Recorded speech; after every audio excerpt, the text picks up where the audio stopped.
Hey there, welcome back to the channel. Today's Q&A video has to do not as much as the question I get, but a comment I get about photography. I'll talk to people who think they want to get more into photography, but they say it's kind of intimidating and a lot of big scary terms and don't always understand what that means. And so that was the goal here. Just some of the basics of photography. Again, this is not specific to any type of camera or anything like that. Just photography basics about light and how your camera captures that. So without any further ado, let's talk about the basics and terminology used in photography. Battalion 2, engines, 11, 27, 7, and 22.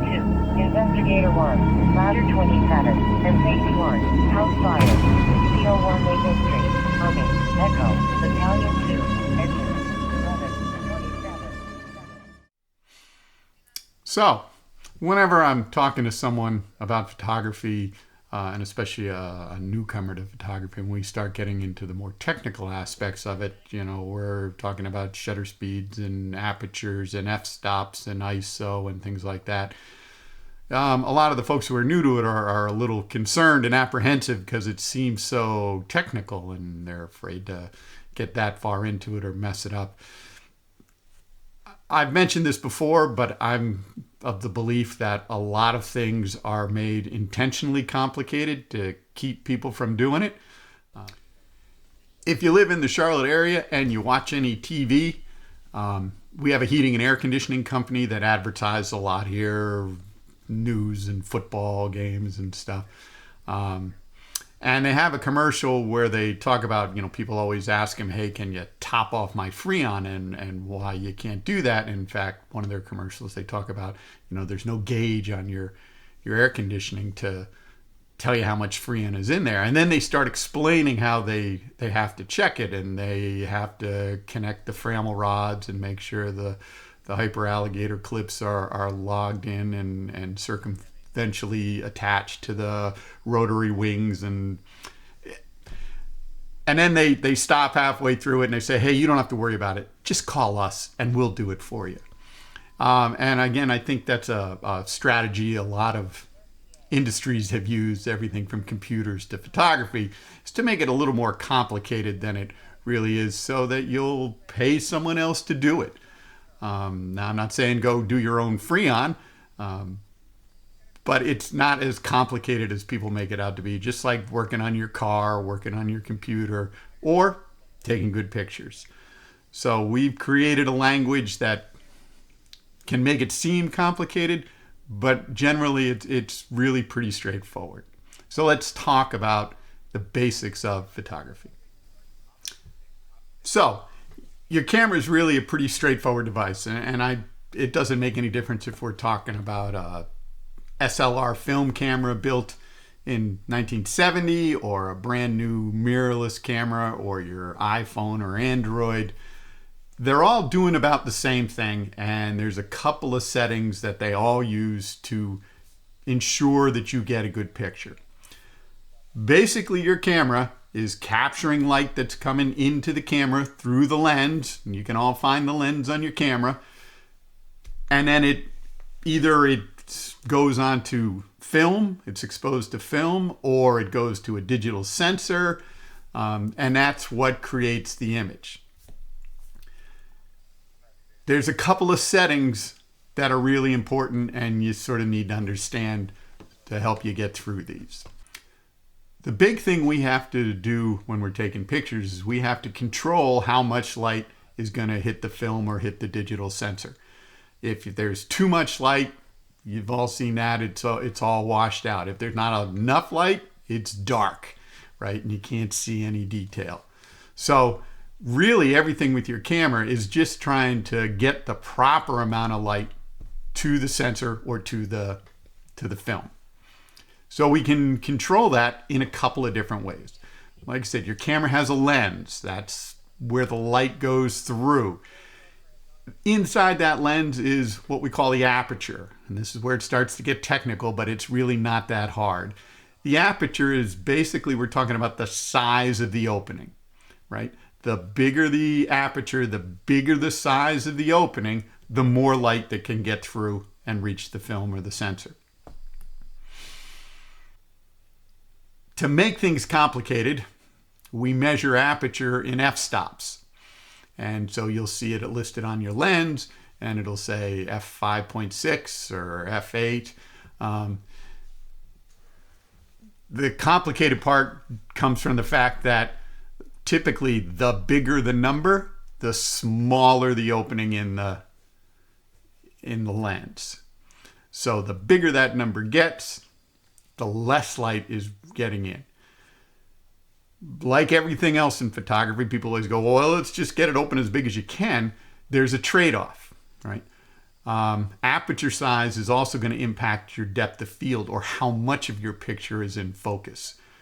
And the basic rule, and again, this is going to vary depending on cameras and lenses and things, but generally, the bigger the opening, which means the smaller the f-stop number, so an f4 or an f5.6, you're going to have a shallower depth of field, which means I may be in focus, but the things behind me are a little out of focus and blurry. And that's the case with this video.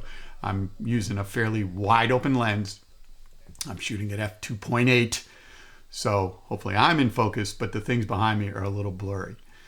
That's a potential problem. If you wanted all that in focus, the way you control that is you decrease the aperture size. That'll sharpen your pictures. And again, this is just a general rule of thumb. But once you get up to f11 or f16, you'll find a lot more of your picture in front of the subject and behind the subject are going to be in focus. So there's always that trade-off.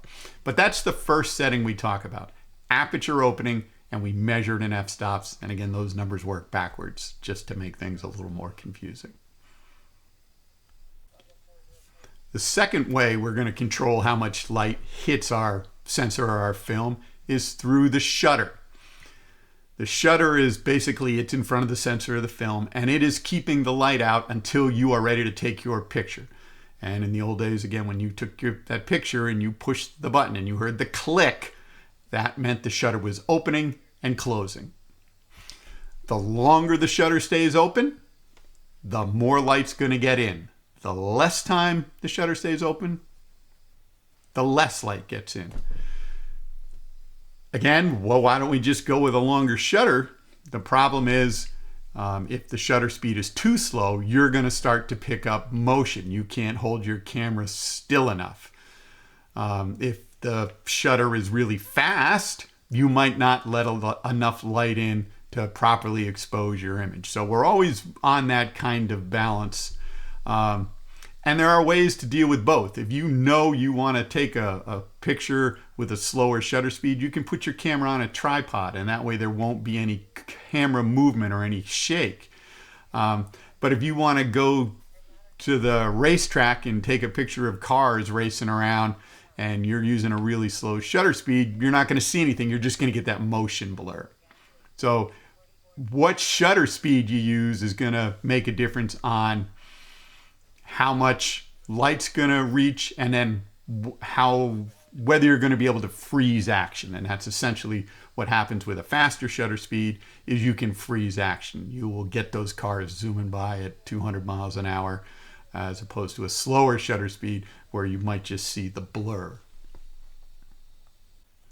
The third setting is, at least in the modern cameras now, our digital cameras, we call it ISO.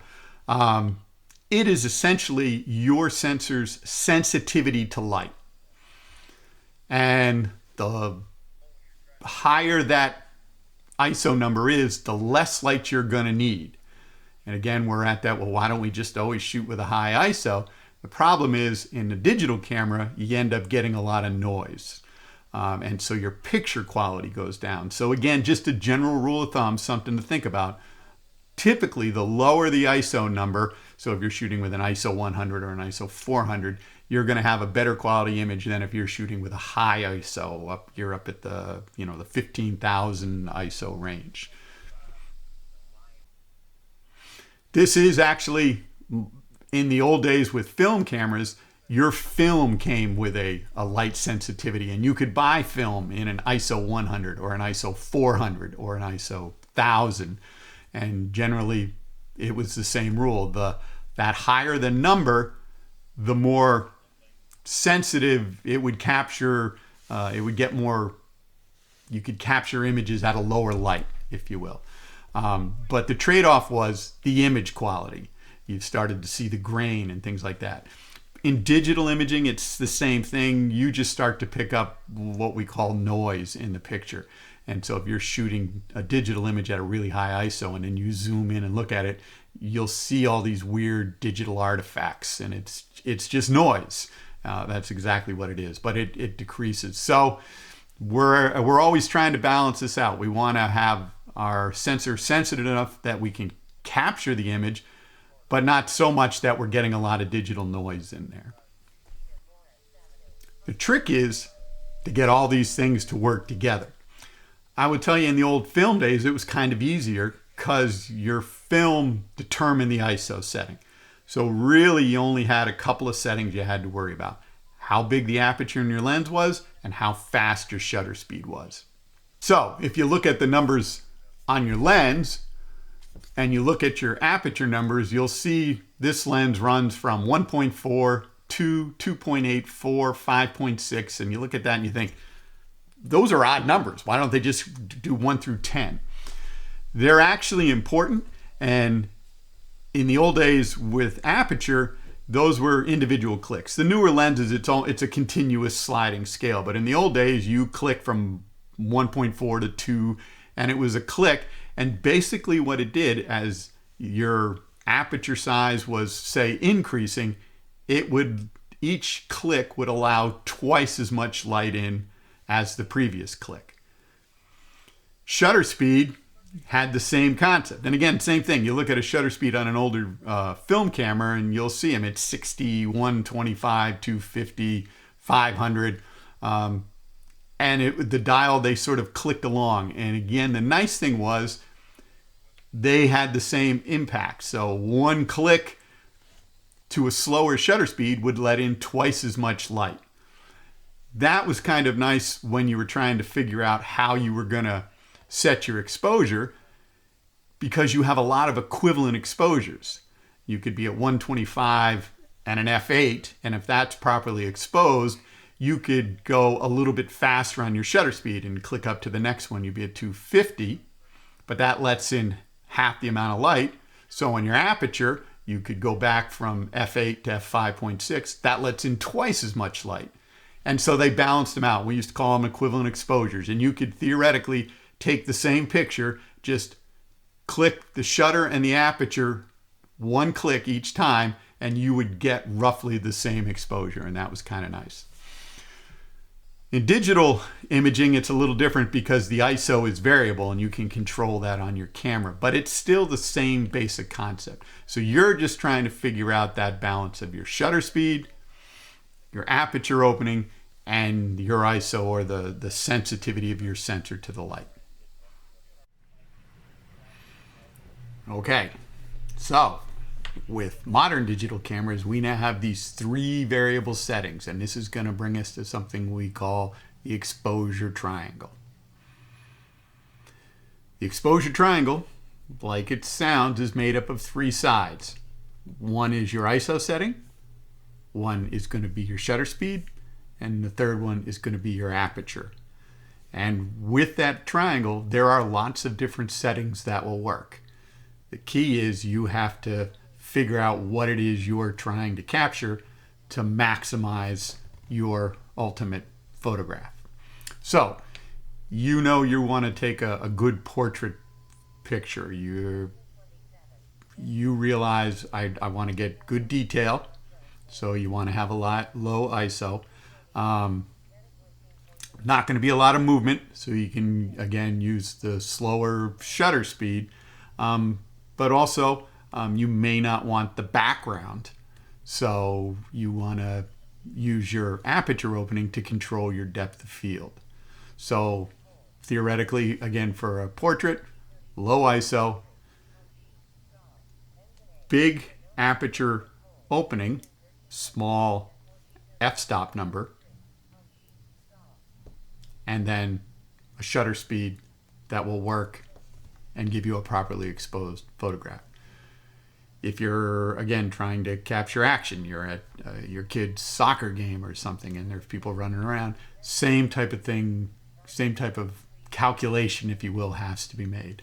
But that exposure triangle, if you understand those basics, and again, they're all interrelated, there's a bunch of proper settings using the exposure triangle. Just remember the trade-offs, right? So aperture controls depth of field. Bigger the opening, smaller the number, less depth of field.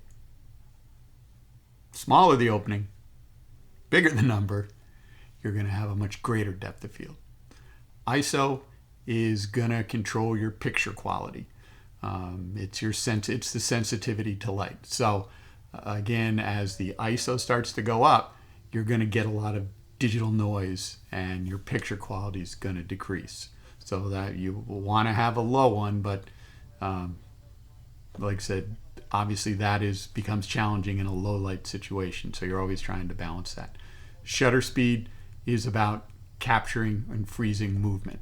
Slower the shutter speed, the less you can move the camera or the less your subject can move without it appearing blurry. So if you know you want, sharp as a tack photographs, you would want to have a really fast shutter speed.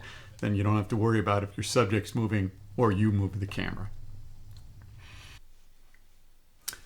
So in today's cameras, if you're putting it on the automatic setting, it is figuring all that out for you. It is determining the best shutter speed, the best aperture size, and the most appropriate ISO setting to get that picture. And in fact, in a lot of modern cameras, they'll even have a setting. It's like, well, what are you trying to do here? Are you trying to take a landscape where you want a lot of detail, or they'll have like a sports mode, and they know in the sports mode, things are going to be moving. So in the sports mode, the shutter speed is going to bias towards a faster shutter speed, which means the aperture opening is going to have to be a little bit bigger to compensate for that.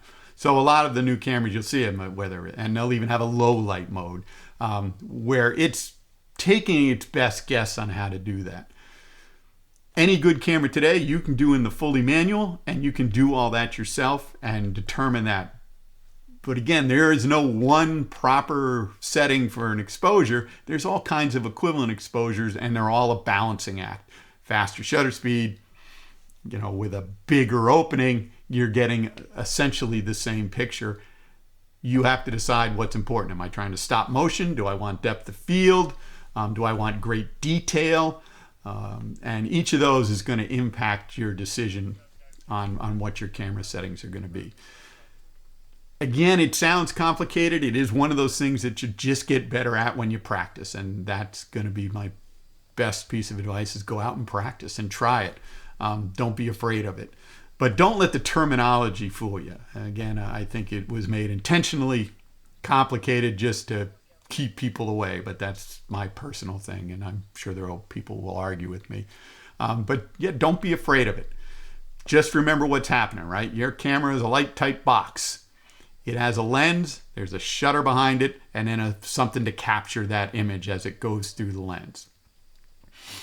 Remember, how much light gets in is a factor of how big the opening in the lens is and how quickly the shutter moves, and then to a lesser extent, your ISO is also going to be important to capturing. But remember, all of those have trade-offs. So as you're going forward, just think of shutter speeds, and typically, rule of thumb, anything above 1/60th of a second, you can hand hold your camera and you'll get no shake. You start getting shutter speed slower than that, you're going to introduce shake. But if it's a bright sunny day, you can be outside taking pictures at 1/2000th of a second, and that's going to freeze action. So shutter speed, those are typically your workable ranges. Again, with aperture opening, the F number, just remember it's backwards. Sort of the bigger the number, it's actually a fraction. It's 1/. The bigger that number, the smaller the opening, less light's going to get in. The trade-off on aperture, the smaller the opening, the greater the depth of field, the more of your picture is going to be in focus. With a big opening, you're going to get lot less depth of field. But sometimes that's what we want. In a portrait, we don't want all that distracting background. So I want my person's face to be sharp and clear, but I want everything in the background to be blurry. So again, it's going to depend on what kind of pictures you're taking and what you want to capture. ISO is just the sensitivity to that light. And the basic rule of thumb with dealing with ISO is the lower that number, the better the quality is going to be. The higher that number, the more digital noise you're going to be. Today's cameras have a lot of additional settings that can compensate, and you can go well beyond either of those settings. It's not a big deal, but that's what you sort of need to understand about taking pictures. That's all that's happening. How much light is reaching the sensor, and how quickly that light is reaching the sensor, and then how sensitive the sensor is. So those are the settings you need to sort of be familiar with. The aperture opening, which is f-stop. The shutter speed, which again typically it's a fraction, so it'll be 1/250th of a second or 1/500th of a second. And then the ISOs, which can range depending on what kind of system you're using, anywhere from 50 to 100 to 200 up to 12,000, and in some cases even higher. But once you understand that, and you understand what the trade-offs are, this starts to get a little bit easier. So hopefully that helps. That again, just a quick basic overview of photography basics and a quick introduction to the terms, right? So don't be confused by them. Don't be overwhelmed by them. Just remember what we're talking about. So if you have any questions for me, again, please feel free to leave them in the comments. I'll get to you as soon as I can and respond to those. You're always welcome to DM me on any of my social media accounts. That's fine also.